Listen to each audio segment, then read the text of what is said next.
todo este esfuerzo, de sus orígenes, tiene como uno de sus elementos estructurantes la necesidad de una mayor preocupación por la víctima. De hecho, en el mundo se señala que a partir de la década del 80, que es cuando a mediados de los 80 empieza la reforma de la justicia penal en América Latina, hay una mayor preocupación por los derechos de la víctima. Esto ha significado, como ha significado también en nuestro país, la incorporación de derechos constitucionales de protección a la víctima, la elaboración de nuevo catálogo de derechos que se incorporan a la legislación penal y procesal, la creación de nuevas instituciones de protección de los derechos de las víctimas. Es decir, también uno encuentra alrededor del estatus normativo de la víctima y de la construcción de institucionalidad una enorme cantidad de actividad, de esfuerzos. Para bien, también todos tenemos la sensación de que pese a todo este esfuerzo, pese a toda esta sensibilidad, pese a todos estos avances en el plano normativo, todavía no le hemos encontrado la vuelta, no le hemos atinado a generar un sistema de adecuada protección a la víctima. Y esto no deja de ser llamativo, porque posiblemente no haya entre los políticos, entre los juristas, entre los académicos, una idea más consolidada acerca de la necesidad de esa protección. Pero uno después, cuando baja a la realidad del funcionamiento de las instituciones, se encuentra con que todavía no hemos logrado tener un apreciado grado de eficacia. Estoy haciendo una visión general, no quiero ser injusto con los esfuerzos que se van haciendo en los distintos estados, que son muchos, y que por otra parte tampoco hemos logrado que la percepción social alrededor de si estamos cuidando a la víctima o no sea adecuada. En general sigue existiendo una enorme insatisfacción acerca de cómo hacemos el problema. Entonces, la pregunta sobre la cual no voy a poder tener una respuesta contundente, sino planteárselo a ustedes, ¿qué pasa? ¿Qué es lo que sucede que pese a toda esta actividad y preocupación, y pese a que sin duda existen avances, no le encontramos la vuelta totalmente a esto? Y yo creo que, simplemente para dar pinceladas de reflexión, que después enseguida podamos abrir a las preguntas y al cambio de ideas para poder, ustedes también me ayuden a reflexionar en esto. Yo creo que todavía no hemos llegado al fondo de las dificultades que hay en la construcción, en la concepción, en el modelo de justicia, para que podamos construir una justicia penal más sensible a los problemas de la víctima. Esto no quiere decir que uno descuide los derechos que hay respecto al imputado. Atendámonos, porque por una razón del tema que estamos viendo, me voy a circunscribir a esto. Por supuesto que también tenemos gravísimos problemas y una historia un poco similar respecto a los derechos del imputado, que se materializa con un gran esfuerzo por aumentar el sistema de garantías, pero también con el deterioro de las condiciones carcelarias, que es evidente en todos nuestros países. Pero dejemos ese tema, sépanlo nada más, para que no parezca que uno lo descuida. Pero si nosotros vemos un poco la historia de los últimos también 20 años en relación a la preocupación por la víctima, vamos viendo que hay como distintas etapas de preocupación del Estado. En primer lugar, cuando nos empezamos a preocupar de la víctima y uno iba a las instituciones, al Ministerio Público, a los Ministerios de Justicia, de Seguridad, se encontraba que los programas de víctima, no estoy hablando de mucho tiempo atrás, estoy hablando de hace 15 o 20 años, eran apenas un programa pequeño, con una oficina, con algunos funcionarios, pero más bien el paradigma de comprensión del problema era el de una mujer agredida, en crisis, a la que había que socorrer. No más que nada para que no molestara y alterara el curso del proceso, que por una visión más profunda del problema. Esta primera etapa de los programas de víctimas, que los acompañan los primeros inicios de la victimología, tanto en México como en Argentina, en la Marchiori, Rodríguez Manzanera, gente que estuvo trabajando mucho aquí también, se trabajó. no pasaban de ser una preocupación bastante acotada acerca de la víctima. A los pocos años esto se vio que era insuficiente, sobre todo porque irrumpe un fenómeno, que es un fenómeno general de nuestro continente, un fenómeno de los más importantes que hay en nuestra época, que es los grandes procesos de victimización a la mujer. La violencia de género, la violencia doméstica, las distintas formas de agresión a la mujer emergen como un gran problema de nuestras sociedades. El otro día, el mes pasado, estaba en Bolivia y lo escuchaba el presidente de Bolivia decir que no había problema más grave en Bolivia que la violencia de género, donde tienen números que generan una gran preocupación pública acerca de la gran violencia de género que hay. Esto obligó a cambiar los modelos de atención a la víctima, porque ahora tienen una masividad, ya sea por los problemas de trata, ya sea por los problemas de violencia de género, emerge otra vez una preocupación por la víctima mucho más fuerte. Eso significa cambios, muchos ministerios públicos cambian sus programas de atención a la víctima, aparecen las fiscalías especializadas, aparecen las oficinas de género, aparecen preocupaciones en el Poder Ejecutivo alrededor de esto, pero al poco tiempo, ¿qué es lo que se empieza a notar? En primer lugar, que el fenómeno es muy grande y que los aportes estatales en relación a este fenómeno no llegaban a cubrir las necesidades. En mi país, la política criminal que hay alrededor del problema de género no tiene tampoco a tener una adecuada manifestación de este problema y de acompañar adecuadamente, sobre todo en los casos de violencia de género en los sectores más empobrecidos de la sociedad, donde se cruzan muy fuertemente con los problemas de la manutención del hogar, del equilibrio económico de la familia y otra serie de factores que hacen que la mujer siga estando desprotegida frente a estos fenómenos de conflicto y violencia. Pero también al poco tiempo se dio cuenta que esto no era suficiente. ¿Por qué? Bueno, porque comienzan a desarrollarse en los distintos países nuevas investigaciones sobre los niveles de victimización de la sociedad. En la época empiezan a aparecer más intensamente, en los últimos 10 años, las encuestas de victimización, y las encuestas de victimización arrojan números terribles. Arrojan números en el sentido de que la victimización o la víctima no es un fenómeno tangencial de la sociedad vinculado a algunos fenómenos en particular, sino que los números son altísimos. Los países empiezan a darse cuenta que tienen un 20, un 25%, un 30%, 20 y pico eran los números acá de México, creo, de procesos de victimización en su sociedad. Se empiezan a incorporar preguntas sobre victimización en las encuestas generales de los institutos de estadísticas de distintos países, y esto empieza a proveer información muy fuerte. Y además cambia también el paradigma, porque nosotros la idea que teníamos era de el imputado pobre que agredía a la víctima rica o de clase media. Ese era el paradigma que todavía teníamos un poco en la cabeza, pero se empiezan a hacer investigaciones particularizadas sobre poblaciones, sobre barrios, sobre comunas, sobre villas, pobres o muy marginales, y uno descubre que los niveles de victimización en esos lugares son todavía más altos.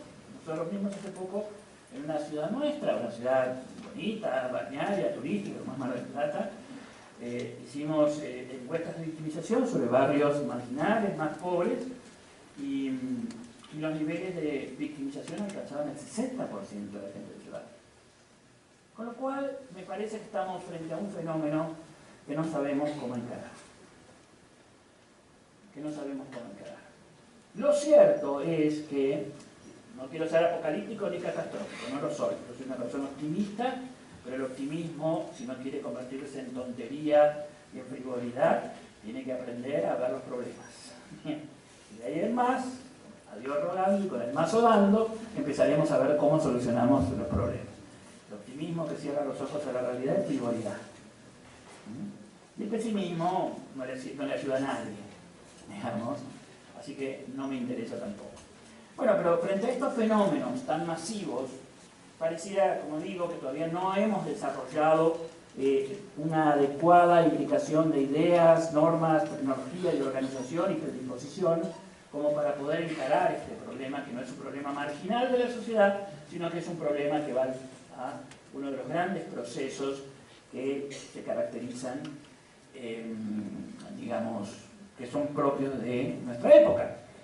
Procesos que también cumplen funciones importantes, porque la violencia de género, por ejemplo, que es uno de los grandes procesos de victimización, está íntimamente ligada a uno de los mayores procesos y más importantes procesos sociales y políticos de nuestra época, que es la emancipación de la mujer. Y a nadie se le ocurriría decir que acabemos con la violencia de género volviendo a empujar a la mujer a situaciones de sometimiento. Pero el otro día leía a un autor que, justamente para llamar la atención sobre la profundidad de estos fenómenos, decía: miren, la humanidad recién ahora, gracias a la emancipación, el proceso de emancipación, el feminismo, la teoría de género, está llegando al núcleo duro del problema de la esclavitud. Porque el problema central de la esclavitud ha sido la esclavitud sobre la mujer. En la historia de Israel. El varón primero aprendió a esclavizar a la mujer, decía este autor con una idea perturbadora. Y después, que vio que podía esclavizar a la mujer, dijo: ah, pero nuestros vecinos los podemos tratar como mujeres, esclavicémoslos. Ah, pero aquel pueblo es débil, tratémoslo como mujeres, esclavicémoslos. Ah, los negros no saben comerciar, esclavicémoslos. Bueno, todas las formas de esclavitud, decía este autor, son una expansión de la esclavitud primigenia, que es la esclavitud sobre la mujer. Y a lo largo de los milenios hemos ido acabando con las otras formas de esclavitud, y recién ahora, finales del siglo XX, nos encontramos con el fondo del problema, que es la esclavitud sobre la mujer. Así que alguien diría: miren si esto no es importante en términos de desarrollo civilizatorio. Ahora lo estamos pagando con violencia. Pero teníamos altos niveles de violencia, un fenómeno masivo y un problema político-social de importancia extrema en términos de democratización y justificación y construcción de una sociedad igualitaria. Y acá podríamos encontrar muchos otros problemas. Lo mismo pasa con los adolescentes, muchos otros problemas que tienen una profundidad muy grande en la configuración de la sociedad. Y yo creo que es allí donde le estamos respondiendo con ideas muy pobres y con visiones muy pobres de nuestros sistemas procesales y de justicia. No vamos a poder encarar con mayor eficacia, sin pretender resolver las cosas mágicamente, todos estos problemas, si no hacemos cambios muy fuertes en nuestra comprensión de los problemas de justicia penal y del mismo proceso en relación a estos problemas y de la política criminal. Y es aquí donde tenemos que dar giros muy profundos, giros que son de 180 grados. ¿Cuál es el primer giro que tenemos que hacer? Bueno, respecto al Ministerio Público. Respecto al Ministerio Público, ustedes saben que algo que caracteriza a la reforma de la justicia penal de América Latina es que hemos cambiado el modo de trabajo del Ministerio Público. Algunos países ni siquiera tenían fiscales, como Chile, ya entonces era el Ministerio Público. En otros teníamos ministerios públicos, fiscalías muy débiles frente a un juez de instrucción todopoderoso. La gran mayoría de América Latina tenía eso, así que hubo que crear un Ministerio Público. Y otros, como México, Panamá, tenían ministerios públicos más poderosos, pero que actuaban como jueces de instrucción, que actuaban con un nivel de, digamos, de omnipotencia, que hacía que, de hecho, la figura dominante siguiera siendo la figura de este juez, digamos, de instrucción, de este personaje hegemónico dentro del proceso penal, cuando la idea central de la construcción del nuevo proceso penal es que haya un equilibrio de poderes entre los fiscales, los jueces y los defensores. Esta división de funciones que es central. Pero de un modo u otro, por una vía o por otra, hemos reformateado, hemos cambiado el modelo institucional del Ministerio Público, y esto genera una serie de impactos muy grandes en toda América Latina. La primera, que ustedes la están viviendo ahora mismo, pero en todos los países se discutió, es la discusión sobre el estatus institucional del Ministerio Público. Es autónomo, es poder ejecutivo. Esto que están discutiendo hoy día ustedes acerca de cómo se construye el Ministerio Público autónomo dentro de la sociedad, si no ha optado por el modelo de autonomía. Esa es la primera gran discusión, todos los países la dieron.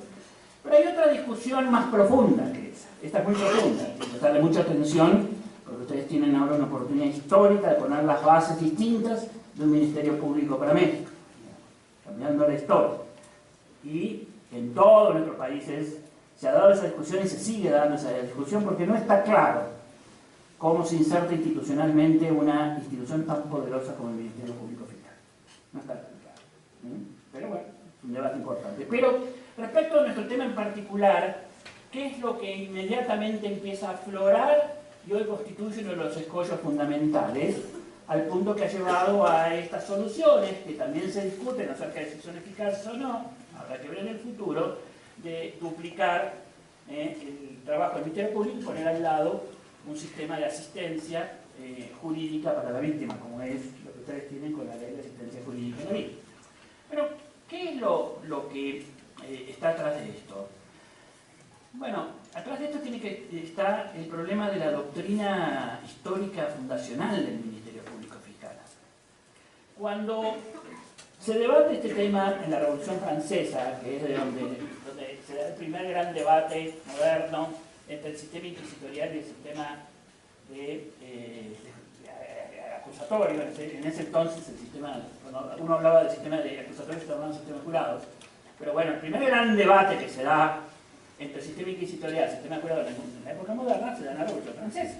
También se da en la Revolución Francesa, los revolucionarios franceses dicen, dejemos de lado nuestro viejo sistema inquisitorial, vámonos al sistema acusatorio. Miremos Inglaterra, que la tenemos al lado, pongamos un sistema. Esa es la discusión.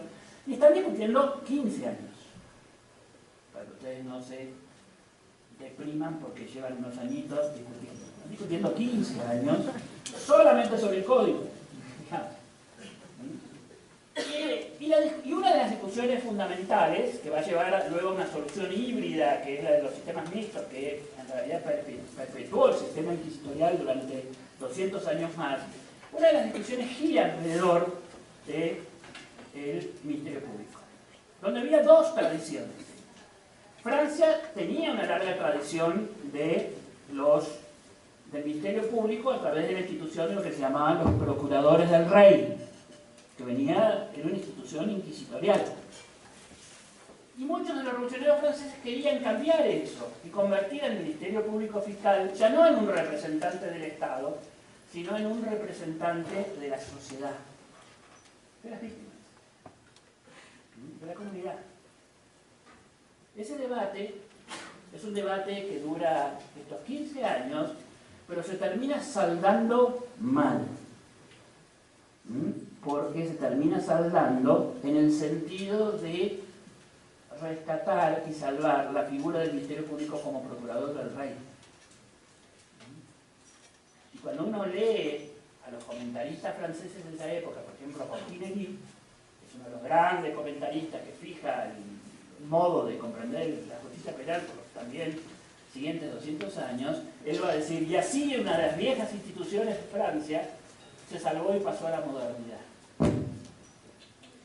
En el mundo anglosajón, que es un mundo sin ministerio público, Inglaterra crea el ministerio público hace bastante poco, pero los revolucionarios norteamericanos que andaban dando vueltas por Francia para ver qué hacían, porque la idea de una república era una idea totalmente novedosa, no tenían mucha tecnología para evitar, están viendo esta discusión y se llevan al ministerio público francés al mundo norteamericano.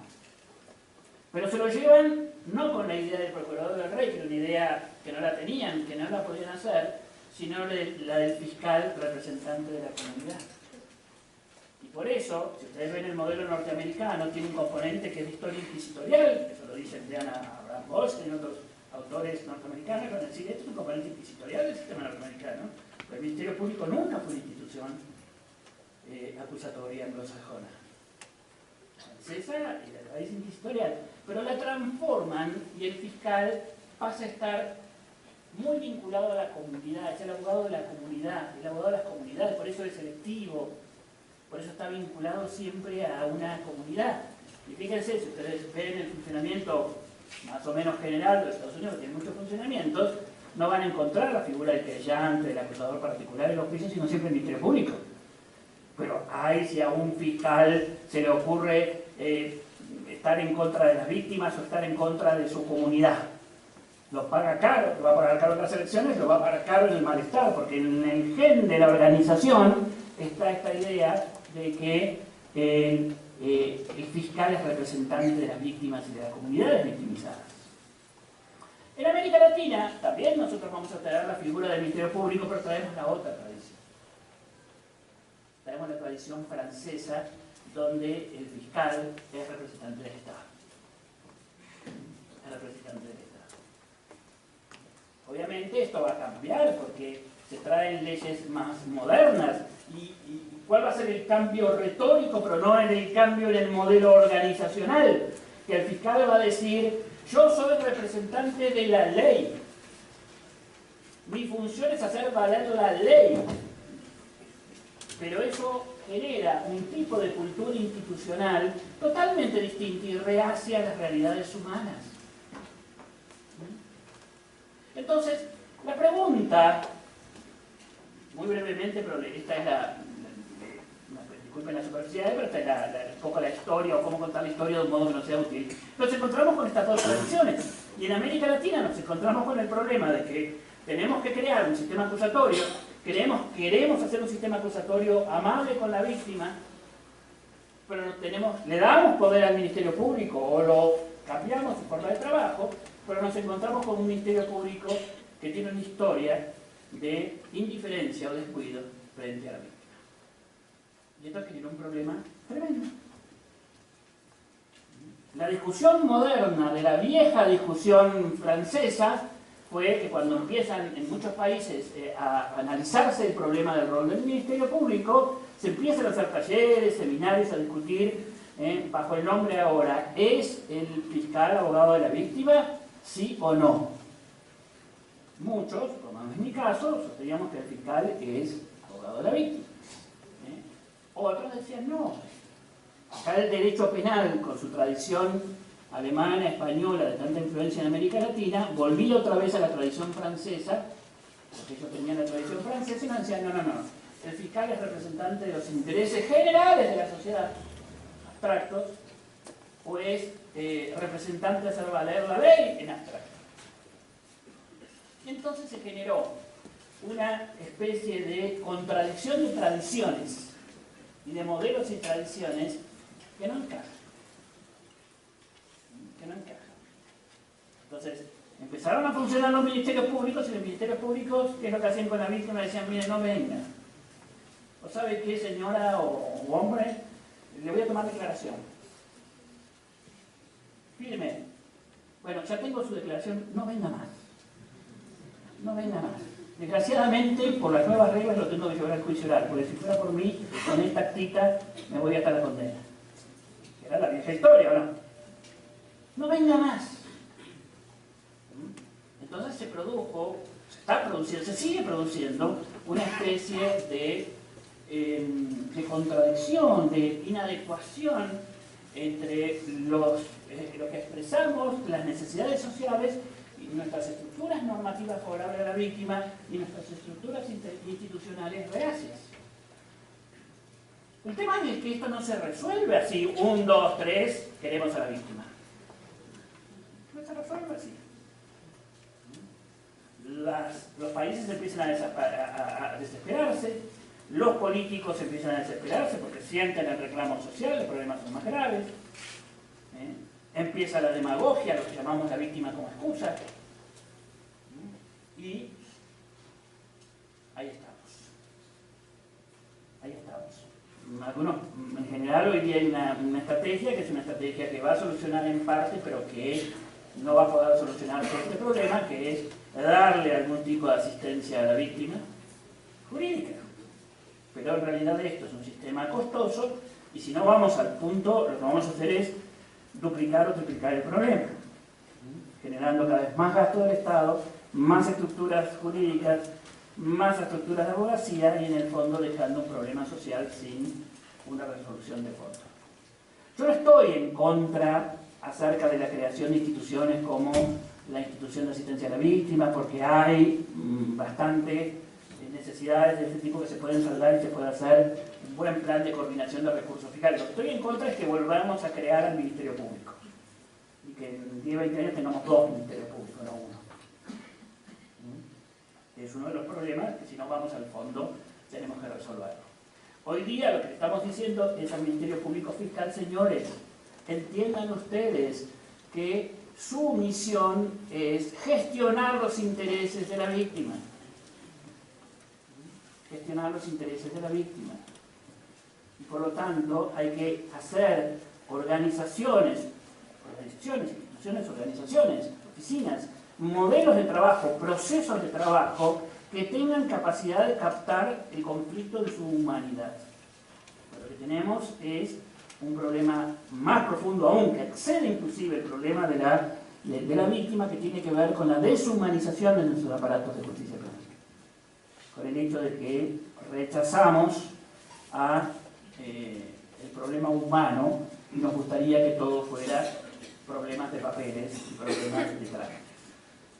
Y ahí está uno de los problemas fundamentales, el segundo problema fundamental que genera hoy día dificultades que no se van a resolver en el corto plazo y no se pueden resolver en el largo plazo si no empezamos en el corto plazo a hacer planteos radicales sobre el problema. Para los abogados, y muchos de los que estamos acá somos abogados, ¿no? El problema de la justicia, el concepto fundamental que tenemos respecto de la administración de justicia penal y civil, pero hablemos de penal, es que esto es un problema de trámites. El concepto fundamental para nosotros es el trámite. Nuestra alma está infectada de la idea de trámites. Y nuestro saber fundamental es el saber sobre el trámite. De tal manera que cuando decimos saber sobre el trámite es saber lo que debo recibir, es decir, los requisitos de lo que debo recibir, cuánto tiempo lo puedo tener en mis manos sin que esto me genere problemas y a quién se lo tengo que mandar.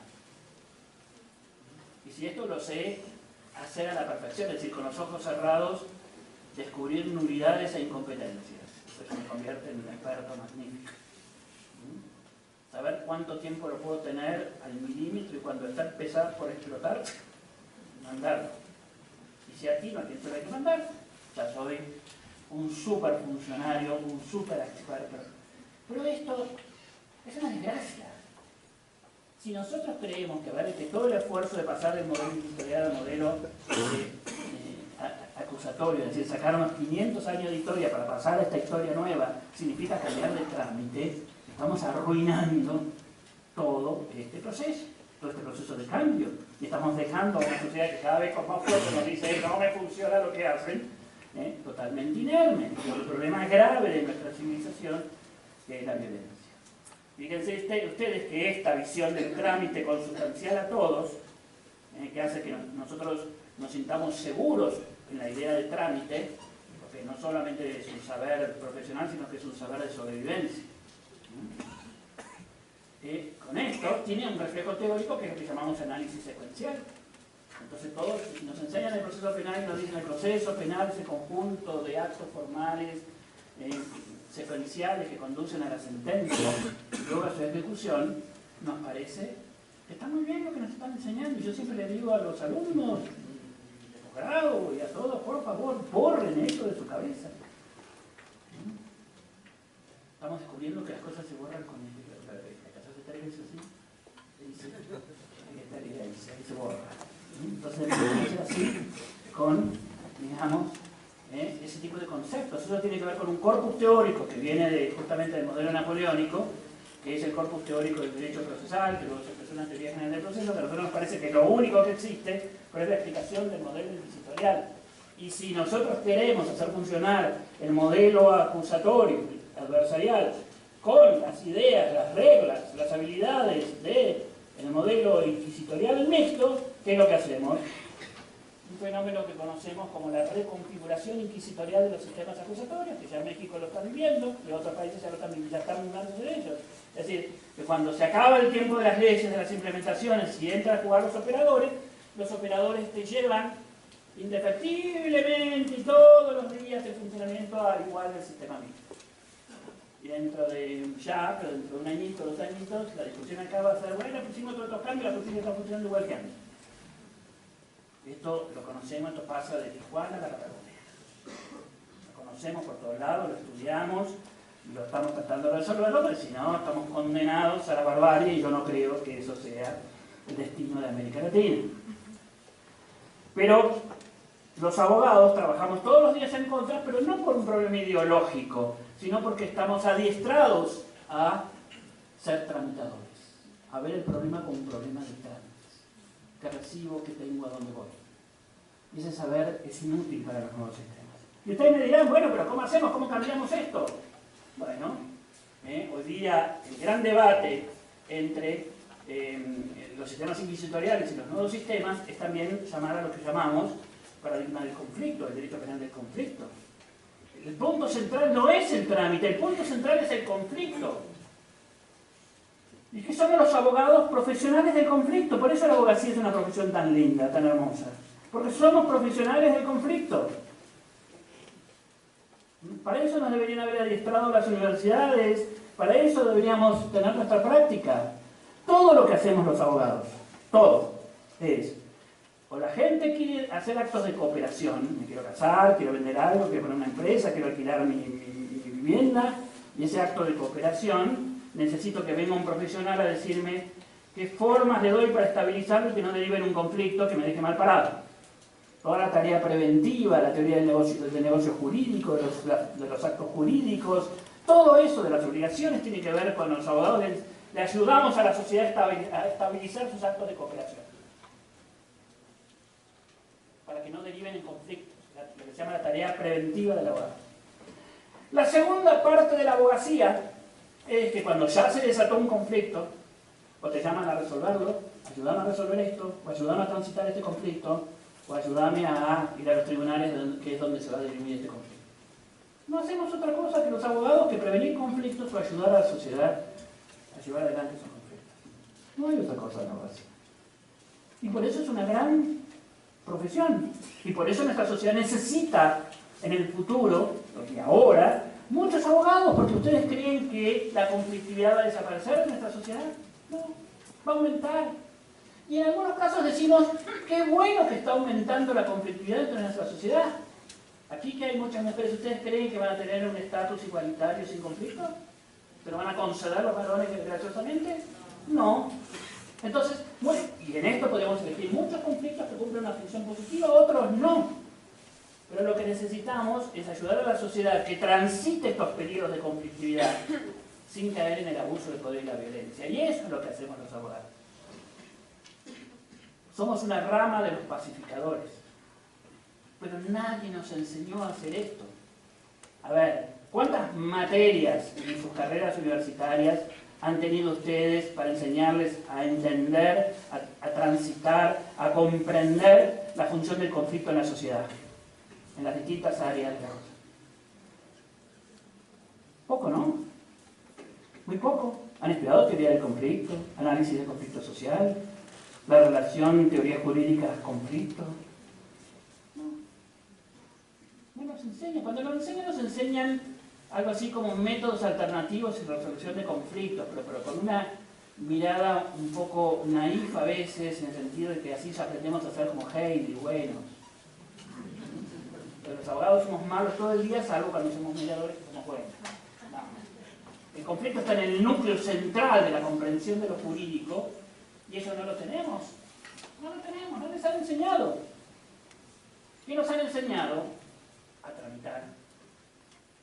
Hacer demandas, tramitar, hacer escritos, formularios, que la tecnología cada vez lo vuelve más obsoleto, todo eso, porque lo tenés ahí. Antes, cuando yo era chico, morías por tener una carpeta de formularios. Decías, bueno, ahora estoy preparado para mi profesión. Modelo de contrato, modelo de esto, bueno, lo compramos. Hoy día, en el teléfono te fijas y ya está. Pero seguimos pensando del mismo modo. Y cuando vamos a ayudar a generar conflicto, lo que hacemos es tramitar en la justicia. Y si no nos adestramos a esto, ¿cómo vamos a ayudar a la víctima? ¿Cómo vamos? Ve que hay un problema muy de fondo. Tenemos una abogacía que esté en las oficinas de asesoramiento a la víctima directa o esté en el Ministerio Público, no entiende el juego. Porque no se lo enseñaron. Porque seguimos afincados en el abogado como tramitador. Y somos especialistas. Y yo acá di una conferencia diciendo, miren, les voy a hablar de las incoherencias entre el artículo 221 del Código Procesal Nacional con el artículo 19 de la Constitución y el 105 de la Ley de Amparo. Y estuviera 40 minutos hablando de esto, ustedes me dijeran, ¿qué conferencia jurídica? Y posiblemente atrás de esto haya naderías en términos de función social de la abogacía, pero lo que tenemos que hacer. Ay, disculpen que no pude, me olvidé de. Yo hago lo que no, siempre hay que decirle a todos. Lo dejo por me olvidé porque lo quería desconectar. Bueno, entonces se dan cuenta que esto es. Acá tenemos un problema de fondo. Pero el problema de fondo tiene que ver también con otro hecho más profundo, y es que atrás de esta visión del trámite, del conflicto, que es la discusión más profunda entre sistema inquisitorial y sistema adversarial, hay dos modelos de justicia penal que tienen que ver con la política.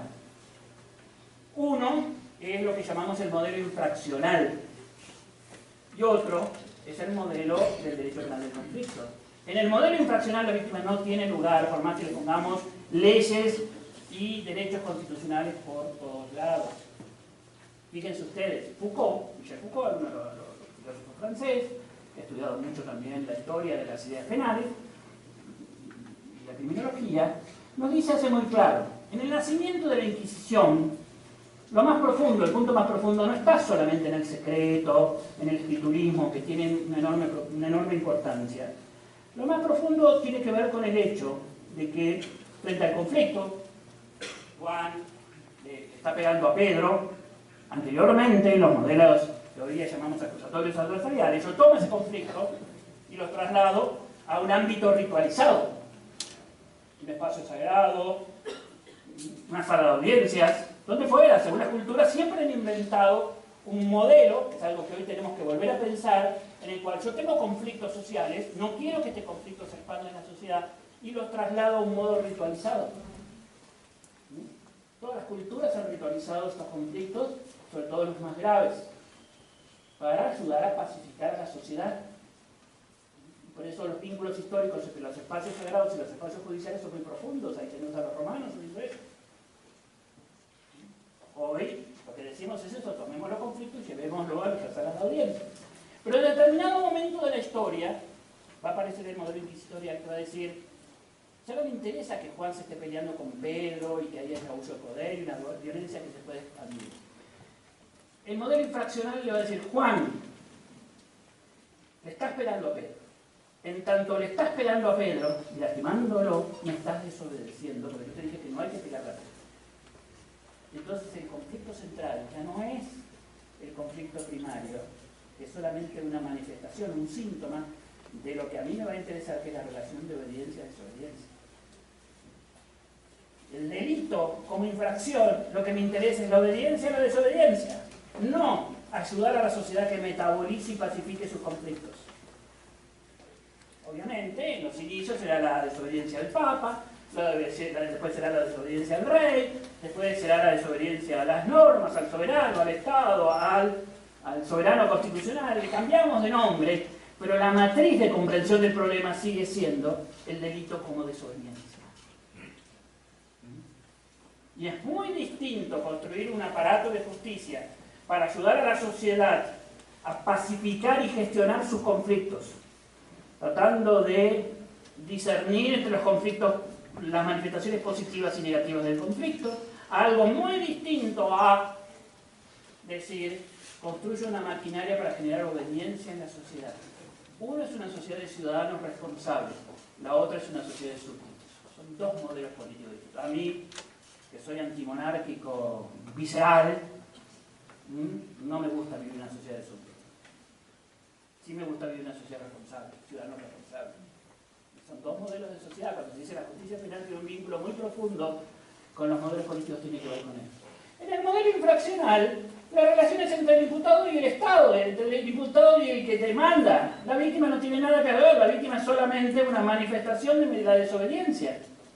Por eso tampoco interesa cerrar los casos, por eso tampoco interesa el fin. No hay algo más expresivo de que yo tengo cuentas pendientes con la autoridad que tener un proceso abierto.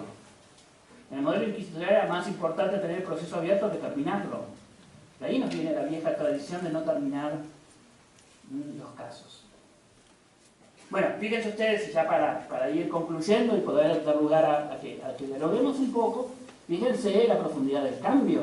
Cuando nosotros decimos estamos pasando de un sistema inquisitorial a un sistema adversarial, lo que estamos diciendo es que estamos saliendo de un modelo de tipo infraccional a un modelo de tipo conflictual. El sistema adversarial, fíjense ustedes, que se caracteriza porque yo tengo claro quién gestiona los intereses y quién los resuelve, pero la idea de gestión de intereses y de imparcialidad es central. Ese cambio es tan profundo que tenemos que hacerlo impactar en nuestra cultura jurídica, en nuestras prácticas administrativas, en nuestros modos de organización. Y en eso todavía estamos en pañales. Pero también estamos en pañales en los modos de comprensión del problema. Entonces, es verdad que el diablo está en los detalles, pero antes de los detalles está también en la construcción del universo. Aquí ustedes tienen que hacer un esfuerzo, yo los invito a eso, para trascender los detalles e irse a ver cuál es el problema que estamos enfrentando atrás de todo esto. ¿Por qué nos es tan esforzado poner en marcha los sistemas adversariales? Porque estamos haciendo un cambio muy profundo alrededor de lo que queremos lograr con esos sistemas de justicia. Es un cambio de paradigma político, cultural, legal y de cultura jurídica muy profundo. Como también tenemos, con esto termino, porque ustedes me dirán, bueno, pero los problemas no son solamente entre víctimas individuales. Claro que no, pero de eso no se trata. Nosotros estamos trabajando hoy día sobre 7 conceptos de víctima distintas. La víctima individual, la víctima familiar, las víctimas colectivas identificables, de un barrio, las víctimas de una determinada ciudad mediana, la víctima sociedad, la víctima humanidad, pero siempre son colectivos de víctimas, porque el concepto de víctima, cuando yo lo hago trascender, yo lo tengo que hacerlo trascender de lo individual, de la persona individual, pero siempre es un concepto que no es un invento jurídico, es un proceso social. Los procesos sociales, esto lo llamamos una concepción realista de la víctima, porque siempre hay dolores individuales, familiares, grupales, comunitarios, colectivos, sociales, de la humanidad. Son procesos sociales que tienen intereses más homogéneos, menos homogéneos, con mayor capacidad de gestión, con menor capacidad de gestión, que tengo que institucionalizarlos, porque mi gran objetivo es evitar que se instale el abuso del poder y la violencia. Y todo lo que estamos construyendo son grandes instituciones para ayudar a la sociedad a evolucionar, a gestionar su conflictividad, a poder vivir su conflictividad, pero sin violencia. Y en ese lugar, la víctima ocupa un lugar central. Quien pretende que el Ministerio Público es un aplicador de la ley, en estos modelos no significa nada. No significa nada, no es que está mal, es irrelevante, ¿no? Obviamente va a aplicar la ley, como también un abogado particular aplica la ley, ¿o no? O ustedes creen que un abogado particular que va a un litigio dice, señor juez, vengo a pedir tal cosa porque a mí se me ocurrió que es bueno. No tiene que demostrar cómo es el sistema normativo, igual que un fiscal. No es el objetivo aplicar la ley. La ley es la condición y nos marca las reglas de juego de lo que tenemos que hacer a todos. Los que vamos a este modelo institucionalizado, prevenimos el conflicto. Entonces, quiero terminar haciéndoles un llamado a que nos tomemos muy en serio la preocupación por la víctima, porque es uno de los grandes cambios. Esto no significa simplemente una frivolización en el sentido de nos vamos a ocupar de Juancito, Pedrito. No, nos vamos a ocupar también de grandes procesos sociales. ¿Ustedes creen que la afectación al medio ambiente cuando están polucionando un lago no afecta a personas concretas y reales? O a una fracción. Obviamente con distintos niveles de afectación. A los que viven alrededor del lago lo va a afectar de una manera, a los que viven allá de otra, a los que toman agua del lago de otra. Pero la comprensión, no podemos tener una justicia penal que no tenga capacidad de comprender los intereses del juego y gestionarlos. El sistema acusatorio, una de sus características principales, y esa es la adversarialidad, se basa en dejar que se filtren, que entren en juego los intereses. No está mal que la sociedad tenga intereses diversos. La cuestión es cómo los gestionamos y cómo gestionamos esta conflictividad. Bueno, quiero invitarlos a que sean profesionales de conflicto, no profesionales del trámite. Y siendo profesionales del conflicto van a descubrir que somos portadores de una profesión hermosa, un conocimiento hermoso, de una sociedad que necesita mucha ayuda porque está cambiando en muchas cosas para bien, en otras para mal, en algunas positivamente, en otras negativamente, pero estamos en un proceso de cambio muy fuerte y una de las funciones del sistema político, del sistema institucional, es ayudar a la sociedad a gestionar sus cambios, a avanzar en sus cambios, y con un objetivo mucho más concreto que a veces la justicia, que se vuelve inasible porque todos tenemos distintas ideas acerca de lo que es la justicia, que es la pacificación, evitar que nuestras sociedades se vuelvan sociedades violentas. Creo que allí está el conflicto y le llamamos víctima a un sector de la sociedad que sufre más fuertemente las consecuencias de la violencia social. Y eso es lo que todos queremos evitar. Bueno, muchas gracias.